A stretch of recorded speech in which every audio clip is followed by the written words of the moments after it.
后来继续来到台中的丰原，一个7岁小男童，去年到柔道馆学柔道的时阵，和教练小练煞出大力甲摔27届，当伤昏迷，带病院抢救70天，也是亡性咯。今仔日6月29是小男童过身满1年，法院的判决嘛拄好出来，这个教练洪勇成年人故意对儿童犯伤害致死罪来判有期徒刑9年。不过，小罗这个小男童的妈妈是真不满，讲判伤轻咯，无法度接受。讲这教练唔但无道歉，甚至开庭的时阵，佫说讲是伊的后生唔对，伊讲伊一定要佫来上诉。啊，讲这个教练哦，根本都无柔道的教练证。这个姓杨的查甫囡仔被动摔在地。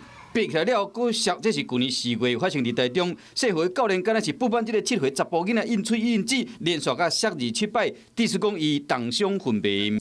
这个囡仔伫病院抢救70天，医院救无活，检方起诉教练，并且建请法院加重刑责。6月29，今仔日是这个查甫囡仔做对年，法院的判决嘛拄好出来，依照成年人故意对儿童犯伤害致死罪，判这个社会教练9年的徒刑。初步他对判刑9年表达不接受，不接受，那确定要提上诉。